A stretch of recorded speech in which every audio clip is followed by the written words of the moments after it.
This is After Hours with Amy Lawrence.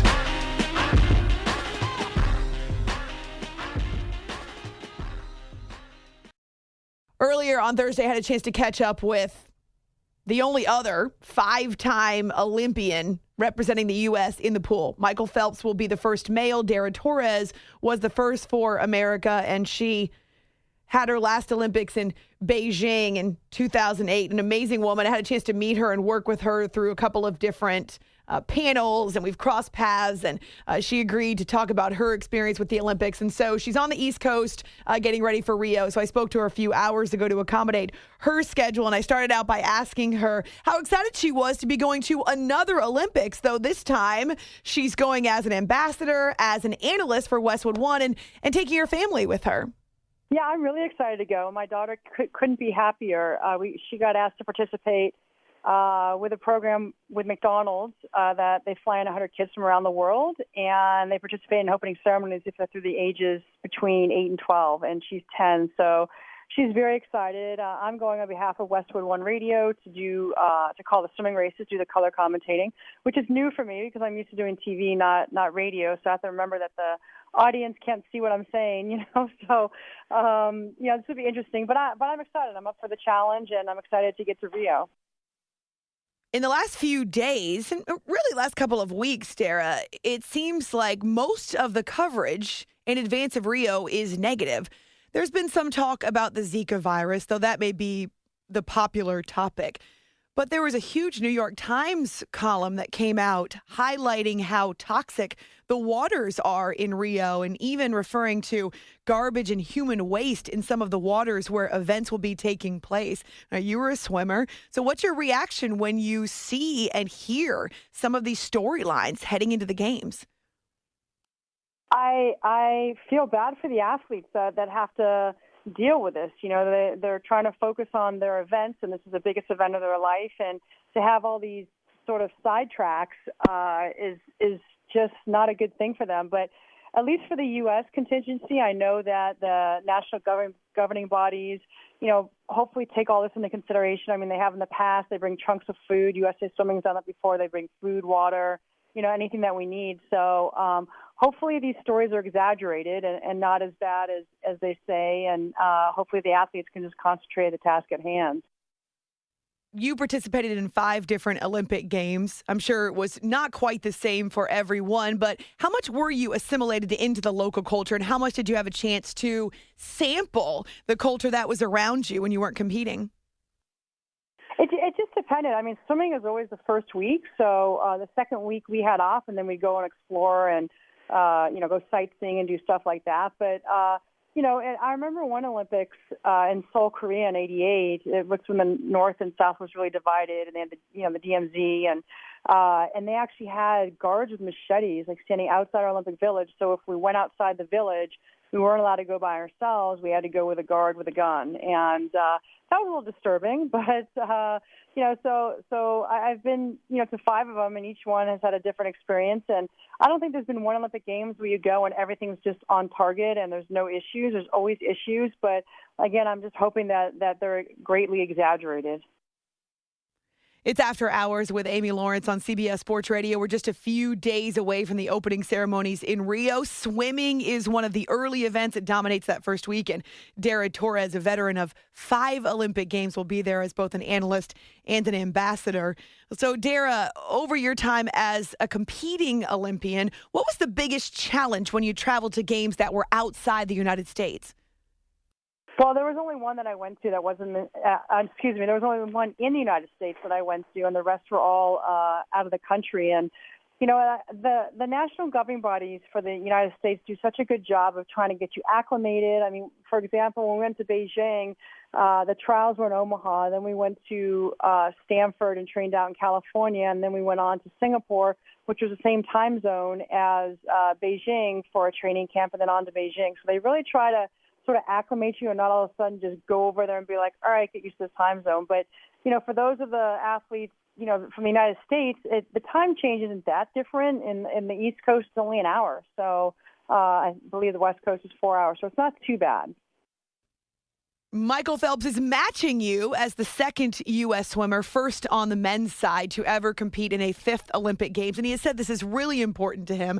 Now, he's not over the hill or anything. He's 31 years old. But in terms of Olympic athletes, that's older. And you certainly can identify with that, being the oldest ever in Beijing to compete in the pool.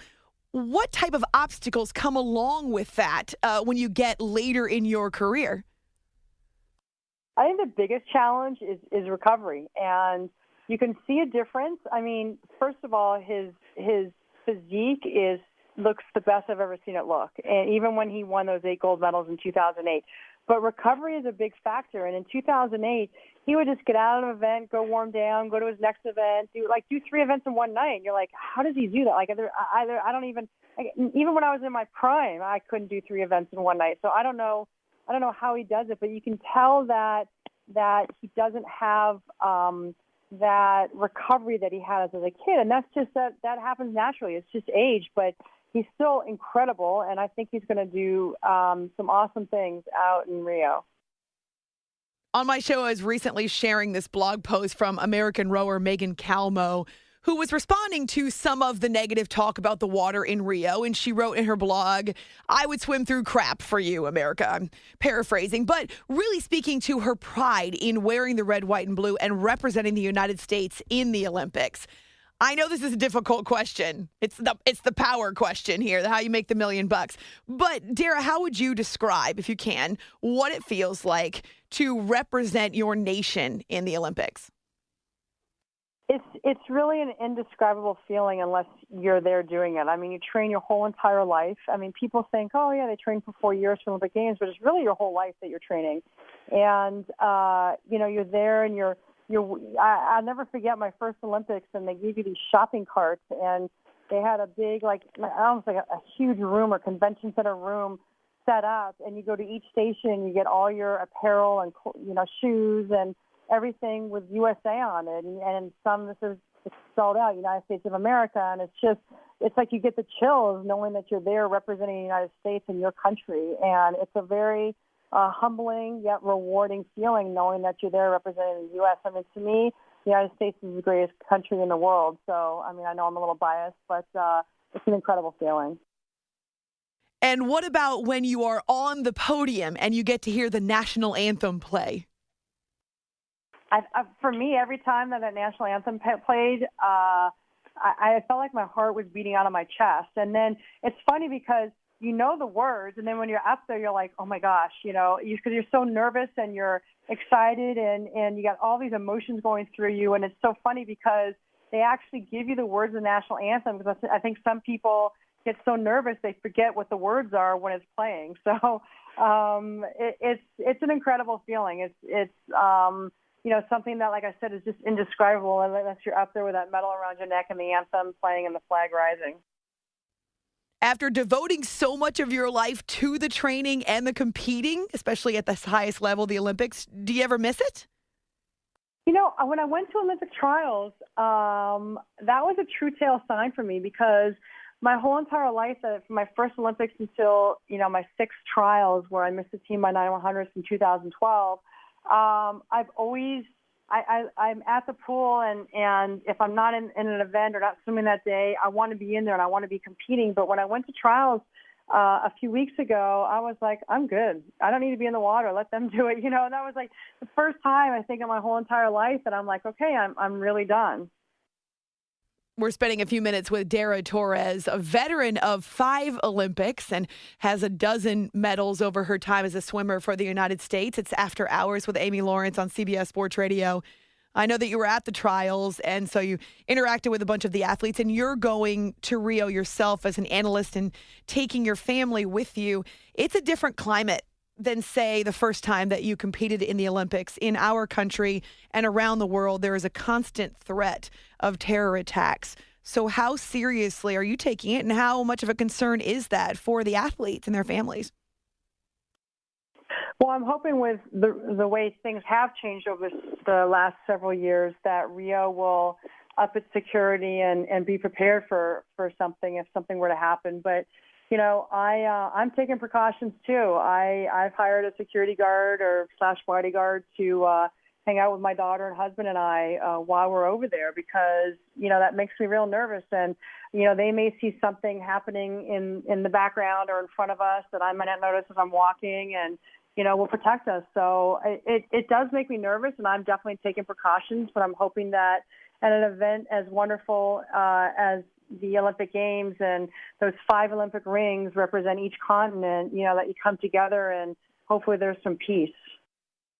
Well, I'm looking forward to hearing what you have to say, your first big analysis on radio for Westwood One, and we'll look for you on CBS TV as well. Dara Torres, that's how you can find her on Twitter, at Dara Torres, 5-time Olympian competing for the U.S. in swimming. Dara, it's great to catch up. Thanks so much for your time. Thanks, Amy.